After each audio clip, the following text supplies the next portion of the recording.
So it's a much different charge.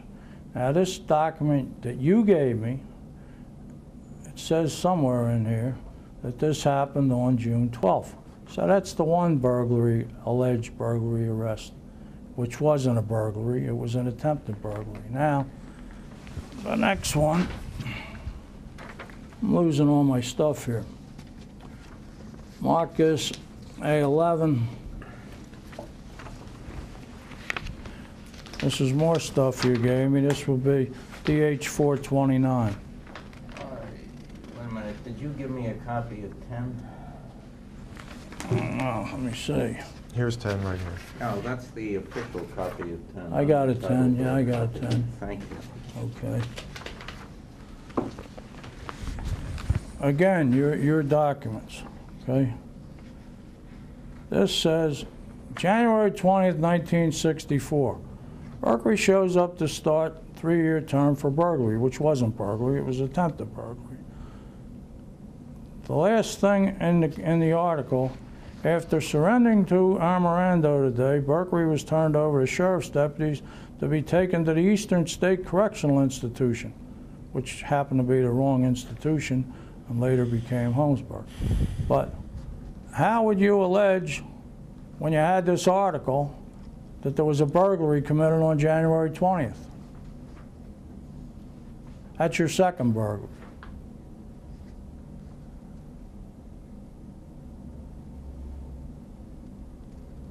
What is your question?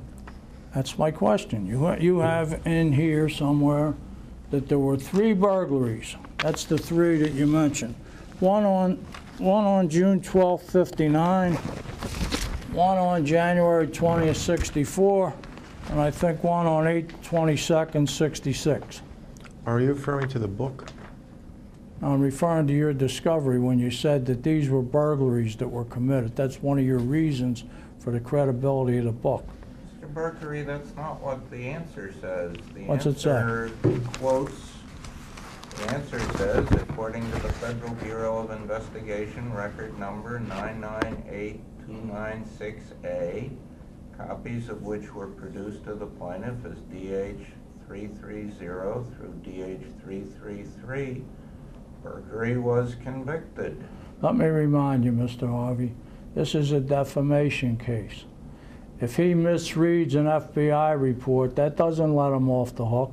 We want to know the truth. He's supposed to print the truth.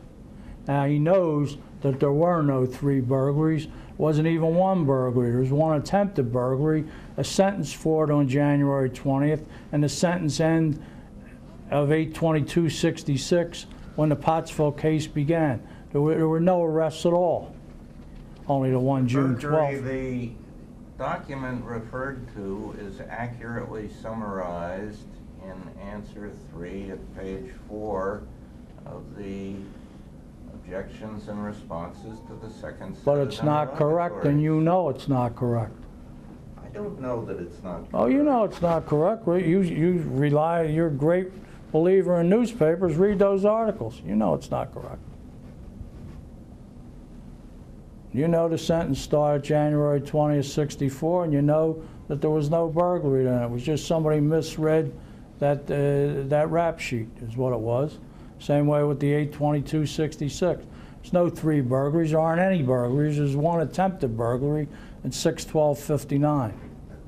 The FBI document is accurately summarized in the answer. You can say that for the next 12 hours.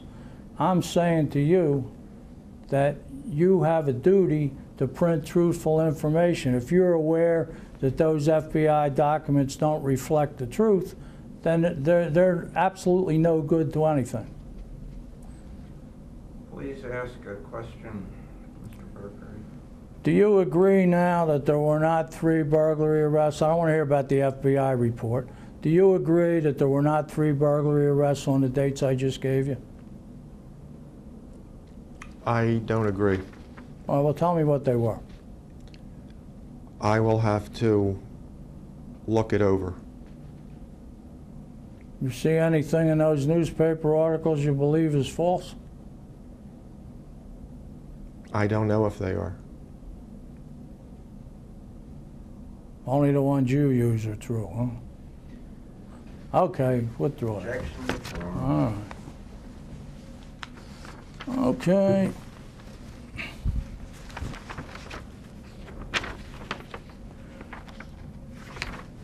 Country Club Diner.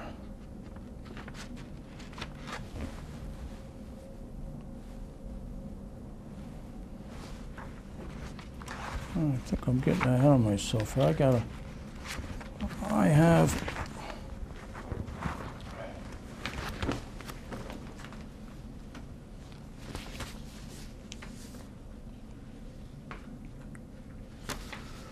we're back to the Country Club Diner, so I have some evidence on that. A12 and A13.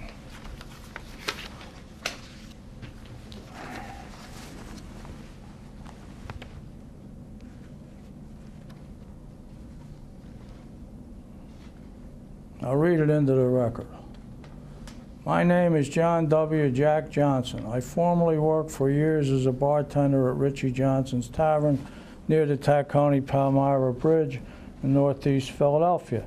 Around 1997, I met George Holmes, a photographer who was a patron of the tavern, and later Holmes brought Alan M. Hornblum into the bar. Hornblum was researching his book, Acres of Skin, about experiments on prisoners at Holmesburg Prison in the 1960s, and he asked me if I could arrange a meeting with John Berkeley to talk about the experiments, since Mr. Berkeley had been an inmate at Holmesburg for a couple of months in 1966.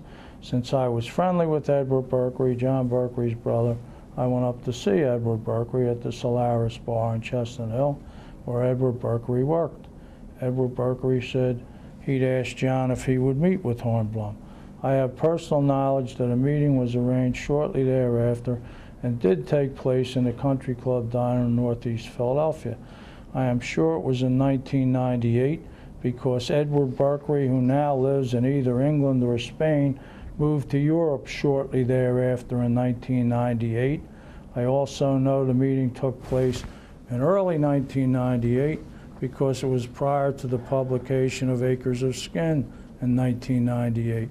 I also know that the Berkeleys had a falling out, possibly about the Hornblum meeting, and haven't seen or talked to each other since 1998. I talked to Alan M. Hornblum in advance of the publication of his book, Confessions of a Second Story Man, and he mentions me throughout the book. However, I have seen his answers to John Berkeley's interrogatories, where he states he met Jim Moran, Hugh Breslin, and John McManus in Richie Johnson's bar in January, February, March, April, May, and June of 2006, allegedly to discuss Mr. Berkeley's, quote, criminal history, quote, letters, and lawsuit against Mr. Hornblum. Anytime Hornblum wanted to talk to anyone who came from Kensington, he always met them when I was working. Johnson's bar is very small, and I could see anyone he met with. I can therefore say with certainty that the meetings Hornblum alleges never took place, nor did I myself ever give Hornblum any information concerning Mr. Berkeley. A little different than the way you remember it, isn't it? That is correct. Here's my certification. Certification heading. 1. At some time in mid-1998, I was contacted by my brother, Edward Berkeley, concerning Alan M. Hornblum. Edward said that Hornblum had written a book about scientific experiments on prisoners at Holmesburg Prison in Philadelphia, and had heard that I was there during the course of said experiments. It sounded commendable enough, and I agreed to meet Hornblum a few days later at the Country Club Diner on Cottman Avenue in Philadelphia. 2. Not knowing Hornblum, I brought another person who I declined to name at this time, so I couldn't later be misquoted. Hornblum came to the meeting and began to discuss the experiments and the prisoners. I told him I thought it strange that out of all the thousands of prisoners who passed through Holmesburg during the time the experiments took place, that he would single